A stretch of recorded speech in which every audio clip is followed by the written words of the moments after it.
ಕೊಲೆ ಆರೋಪಿ ದರ್ಶನ್ ಪಾಲಿಗೆ ಇವತ್ತು ನಿರ್ಣಾಯಕ ದಿನ. ದರ್ಶನ್ಗೆ ಸಿಕ್ಕಿರುವಂತಹ ಜಾಮೀನು ರದ್ದಾಗತ್ತಾ ಅಥವಾ ರಿಲೀಫ್ ಸಿಗುತ್ತಾ? ಕಾಟೇರನ ಜಾಮೀನು ಭವಿಷ್ಯ ಇವತ್ತು ನಿರ್ಣಯ ಆಗತ್ತೆ. ಸುಪ್ರೀಂ ಕೋರ್ಟ್ನಲ್ಲಿ ದರ್ಶನ್ ಬೇಲ್ ಭವಿಷ್ಯ ನಿರ್ಧಾರ ಆಗಲಿದ್ದು ಮಹತ್ವದ ತೀರ್ಪು ಇವತ್ತು ಹೊರಬೀಳುತ್ತೆ. ಇವತ್ತಿನ ಕೇಸ್ ಪಟ್ಟಿಯಲ್ಲಿ ಲಿಸ್ಟ್ ಆಗಿದೆ ದರ್ಶನ್ ಕೇಸ್. ಹೆಚ್ಚುವರಿ ಲಿಸ್ಟ್ನಲ್ಲಿ 3ನೇ ಪ್ರಕರಣ. ಇವತ್ತು ತೀರ್ಪು ಬರಲಿದೆ. ಹೈಕೋರ್ಟ್ ಕೊಟ್ಟಂತಹ ಜಾಮೀನನ್ನ ಪ್ರಶ್ನಿಸಿ ಸರ್ಕಾರ ಏನು ಸುಪ್ರೀಂಗೆ ಅರ್ಜಿ ಹಾಕ್ಕೊಂಡಿತು. ಅದರ ವಾದ ಪ್ರತಿವಾದ ಆಲಿಸಿ ಈಗ ತೀರ್ಪನ್ನ ಪ್ರಕಟಿಸುವಂತಹ ಸಮಯ. ಹಾಗಾಗಿ ದರ್ಶನ್ ಪಾಲಿಗೆ ಇದು ನಿರ್ಣಾಯಕ ದಿನ. ನ್ಯಾಯಮೂರ್ತಿ ಜೆ.ಬಿ. ಪರ್ದಿವಾಲಾ, ನ್ಯಾಯಮೂರ್ತಿ ಆರ್. ಮಹದೇವನ್ ಅವರ ಪೀಠ ತೀರ್ಪನ್ನ ಪ್ರಕಟಿಸಲಿದೆ. ಸುಪ್ರೀಂ ಕೋರ್ಟ್ ದ್ವಿಸದಸ್ಯ ಪೀಠ ಏನ್ ನಿರ್ಣಯ ಕೈಗೊಳ್ಳುತ್ತೆ ಈಗ ಕುತೂಹಲ ಮೂಡ್ತಾ ಇದೆ. ದರ್ಶನ್ ಅಷ್ಟೇ ಅಲ್ಲ, ದರ್ಶನ್ ಸೇರಿದಂತೆ 7 ಆರೋಪಿಗಳ ಜಾಮೀನಿನ ಭವಿಷ್ಯ ಇವತ್ತು ಹೊರಬೀಳೋದು. ಜಾಮೀನು ರದ್ದು ಕೋರಿ ಸರ್ಕಾರ ಅರ್ಜಿ ಹಾಕಿತ್ತು. ಆದರೆ ಜಾಮೀನು ಮುಂದುವರಿಸದಂತೆ ಮನವಿಯನ್ನೇನು ಮಾಡಿದ್ರು ಸರ್ಕಾರದ ಪರ ವಕೀಲರು. ದರ್ಶನ್ ಪರ ವಕೀಲರು ಜಾಮೀನು ರದ್ದುಗೊಳಿಸಬೇಡಿ ಅಂತ ವಾದವನ್ನ ಮಾಡಿದ್ರು. ಬೆಂಗಳೂರು ಖಾಕಿ ಪರ ವಕೀಲರು ಬೇಲ್ ಮುಂದುವರಿಸದಂತೆ ಮನವಿ ಮಾಡಿಕೊಂಡಿದ್ರೆ ಜಾಮೀನು ಮುಂದುವರಿಸಬೇಕು ಅನ್ನೋದು ದರ್ಶನ್, ಪವಿತ್ರ ಗೌಡ ಸೇರಿದಂತೆ ಇತರೆ ಆರೋಪಿಗಳ ಪರ ವಕೀಲರ ವಾದವಾಗಿತ್ತು. ಈಗಾಗಲೇ ಲಿಖಿತವಾದ ಸಲ್ಲಿಕೆಯಾಗಿದೆ. ವಿಚಾರಣೆ ವೇಳೆ ಹೈಕೋರ್ಟ್ ಏನು ಬೇಲ್ ಕೊಟ್ಟಾಗ ಆದೇಶ ಕೊಟ್ಟಿತ್ತು. ಆ ಆದೇಶದ ಬಗ್ಗೆ ಸುಪ್ರೀಂ ತನ್ನ ಅಭಿಪ್ರಾಯವನ್ನು ಹೇಳಿತ್ತು, ಕಳವಳ ವ್ಯಕ್ತಪಡಿಸಿತ್ತು. ಬೇಲ್ ಕೊಟ್ಟಂತಹ ರೀತಿಗೆ ಕಳವಳ ವ್ಯಕ್ತ ಆಗಿತ್ತು. ಆ ಹಿನ್ನೆಲೆಯಲ್ಲಿ ಇವತ್ತು ಸುಪ್ರೀಂನ ತೀರ್ಪು ಏನಾಗುತ್ತೆ ಆ ಕುತೂಹಲ ಇದೆ. ಜಾಮೀನು ಷರತ್ತು ಉಲ್ಲಂಘನೆಯಾಗಿದೆ. ಜೊತೆಗೆ ಸಾಕ್ಷಿಗಳು ಈ ಆರೋಪಿಗಳ ವಿರುದ್ಧ ಇದೆ. ಹೀಗಂತ ಸರ್ಕಾರದ ಪರ ವಕೀಲರು ವಾದ ಮಾಡಿದ್ರು. ಆದರೆ ಅರೆಸ್ಟ್ ಮಾಡಿದ್ದ ಪರಿಯೇ ಸರಿಯಿಲ್ಲ, ಜಾಮೀನನ್ನ ಮುಂದುವರಿಸಬೇಕು ಅನ್ನೋದು ದರ್ಶನ್ ಸೇರಿದಂತೆ ಆರೋಪಿಗಳ ಪರ ವಕೀಲರ ವಾದವಾಗಿತ್ತು. ಈ ಬಗ್ಗೆ ಇನ್ನಷ್ಟು ಡೀಟೇಲ್ಸ್ ಪಡೆಯೋಣ. ನಮ್ಮ ಪ್ರತಿನಿಧಿ ಹರೀಶ್ ಈಗ ಸಂಪರ್ಕದಲ್ಲಿದ್ದಾರೆ. ಹರೀಶ್, ದರ್ಶನ್ ಅಂಡ್ ಗ್ಯಾಂಗ್ ಪಾಲಿಗೆ ಇವತ್ತು ನಿರ್ಣಾಯಕ ದಿನ. ಈವರೆಗೆ ಆದಂತಹ ಬೆಳವಣಿಗೆಯನ್ನು ಗಮನಿಸ್ತಾ ಹೋದಾಗ ಕುತೂಹಲ ಹೆಚ್ಚಳವಾಗ್ತಾ ಇದೆ, ಏನಾಗಬಹುದು ಅಂತ.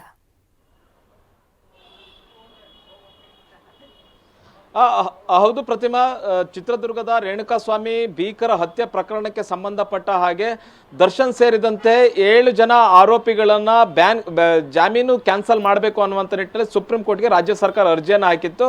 ಒಂದು ಸುದೀರ್ಘವಾದ ವಿಚಾರಣೆಯ ಬಳಿಕ ಕೋರ್ಟ್ ಕೇಸ್ ಈ ವಿಚಾರಣೆಯನ್ನ ನಡೆಸಿ ತೀರ್ಪನ್ನ ಕಾಯ್ದಿರಿಸಿತ್ತು. ಇವತ್ತು ತೀರ್ಪನ್ನ ಸುಪ್ರೀಂ ಕೋರ್ಟ್ ಹೊರ ಹಾಕ್ತಾ ಇದೆ. ಸುಪ್ರೀಂ ಕೋರ್ಟ್ನ ದ್ವಿಸದಸ್ಯ ಪೀಠ ಇವತ್ತಿನ ತೀರ್ಪನ್ನ ಹೊರ ಹಾಕ್ತಾ ಇರುವಂತಹದ್ದು.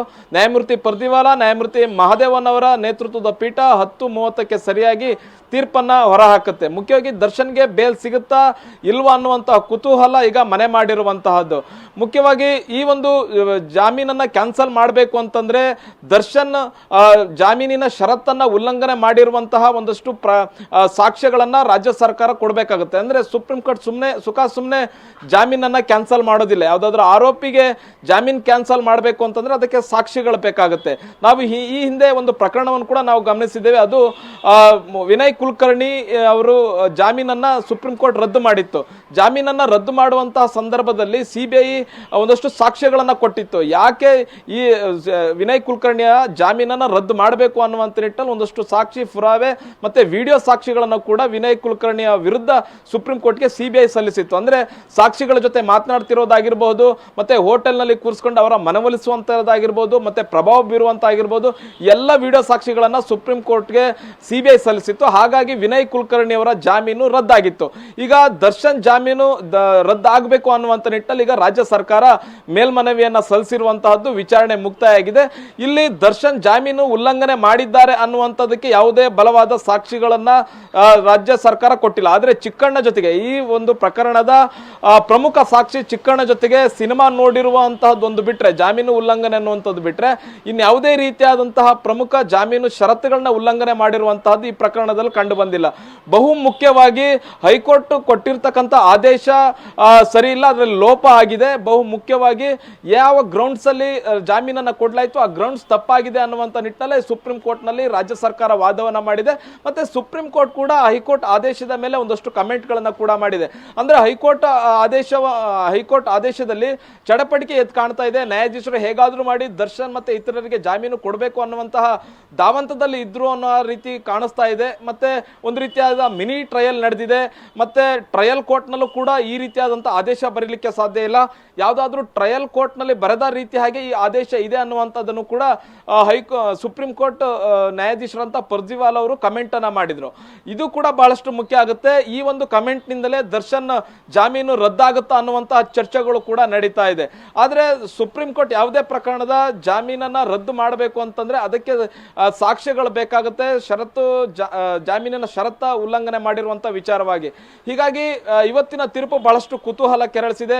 ದರ್ಶನ್ ಕೂಡ ವಾದವನ್ನ ಮಾಡಿದ್ದಾರೆ. ನನ್ನ ಬಂಧನವೇ ಕಾನೂನು ಬಾಹಿರ ಆಗಿದೆ, ನನ್ನ ಬಂಧನಕ್ಕೆ ಸರಿಯಾದಂತಹ ಕಾರಣಗಳನ್ನ ರಾಜ್ಯ ಸರ್ಕಾರ ಕೊಟ್ಟಿಲ್ಲ, ಬಂಧನಕ್ಕೂ ಮುಂಚೆ ಕಾರಣಗಳನ್ನ ಕೊಡಬೇಕಾಗುತ್ತೆ, ಕಾರಣವಿಲ್ಲದೆ ನನ್ನನ್ನು ಬಂಧಿಸಲಾಗಿದೆ ಅನ್ನುವಂತಹದ್ದು. ಮತ್ತೆ ಜಾಮೀನು ರದ್ದು ಮಾಡುವಂತಹದ್ದು ಒಂದು ಕಠಿಣ ಕ್ರಮ ಆಗುತ್ತೆ, ಜಾಮೀನು ಪಡೆಯುವಂತಹದ್ದು ನನ್ನ ಹಕ್ಕಾಗಿದೆ ಅನ್ನುವಂಥದ್ದು ಕೂಡ ಅವರು ವಾದಿಸಿರುವಂತಹದ್ದು. ಜೊತೆಗೆ ಪವಿತ್ರ ಗೌಡ ವಾದ ಕೂಡ ಬಹಳಷ್ಟು ಮುಖ್ಯ ಆಗುತ್ತೆ. ನಿಜ ಹರೀಶ್, ಈ ಬಗ್ಗೆ ನಿಮ್ಮಿಂದ ಡೀಟೇಲ್ಸ್ ಪಡಿತಾ ಹೋಗ್ತೀನಿ, ಹಾಗೆ ಸಂಪರ್ಕದಲ್ಲಿರಿ. ಒಂದು ಕಡೆ ಕೋರ್ಟ್ನ ಅಬ್ಸರ್ವೇಷನ್, ಮತ್ತೊಂದು ಕಡೆ ಇವತ್ತು ತೀರ್ಪಿನ ಸಂದರ್ಭದಲ್ಲಿ ಪವಿತ್ರ ಹಾಕಿರುವಂತಹ ಪೋಸ್ಟ್. ಸುಪ್ರೀಂ ತೀರ್ಪಿಗೂ ಮುನ್ನವೇ ಪವಿತ್ರ ಗೌಡ ಪೋಸ್ಟ್ ಹಾಕಿದ್ದಾರೆ. ಸತ್ಯಕ್ಕೆ ಜಯ ಸಿಗುತ್ತೆ ಎನ್ನುವಂತಹ ಪೋಸ್ಟ್ ಏನಿದೆ, ಸತ್ಯ ಎನ್ನುವುದು ಎಲ್ಲದಕ್ಕಿಂತ ಶಕ್ತಿಯುತವಾದದ್ದು ಅಂತ ಪವಿತ್ರ ಪೋಸ್ಟ್ ಹಾಕಿದ್ದಾರೆ.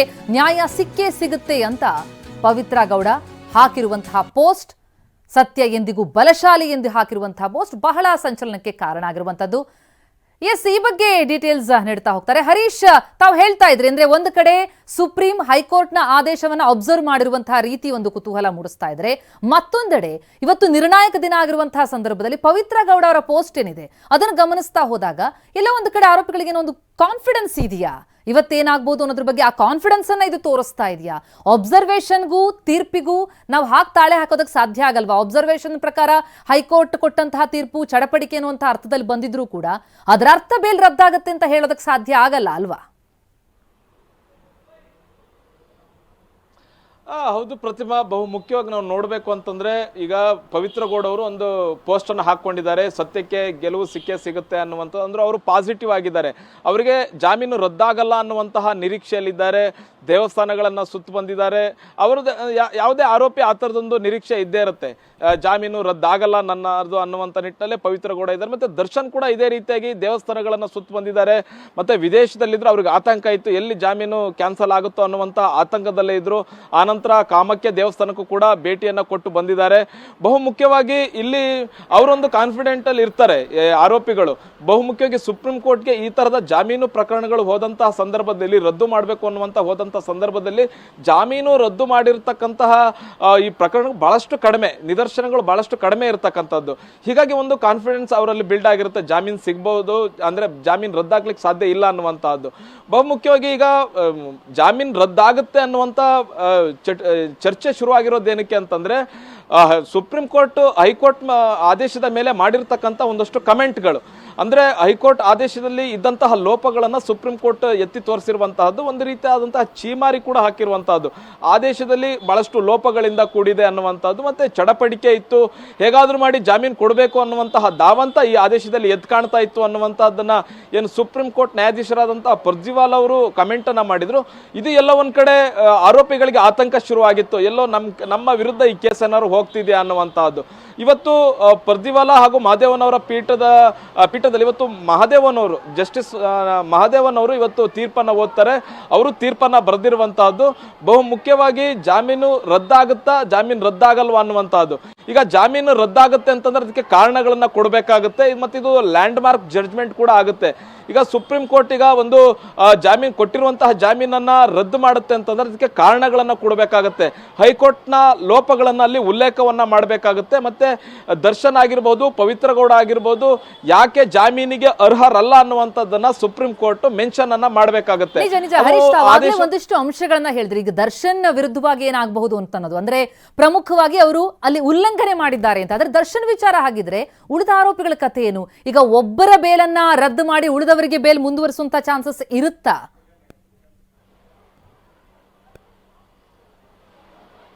ಸಾಧ್ಯತೆ ತೀರಾ ಕಡಿಮೆ ಆಗಿರುತ್ತೆ ಅನ್ನುವಂಥದ್ದು. ಯಾಕಂತಂದ್ರೆ ಈ ಒಂದು ಪ್ರಕರಣದಲ್ಲಿ ಒಬ್ಬರಿಂದ ಇನ್ನೊಬ್ಬರಿಗೆ ಕನೆಕ್ಟ್ ಆಗಿರುವಂತಹದ್ದು ಈ ಪ್ರಕರಣ. ಇಲ್ಲಿ ದರ್ಶನ್ ಹೇಳುವಂತಹದ್ದು ಇನ್ನುಳಿದಂತ ಆರೋಪಿಗಳ ಜೊತೆಗೆ ನಾನು ಸಂವಹನನೇ ಮಾಡಿಲ್ಲ.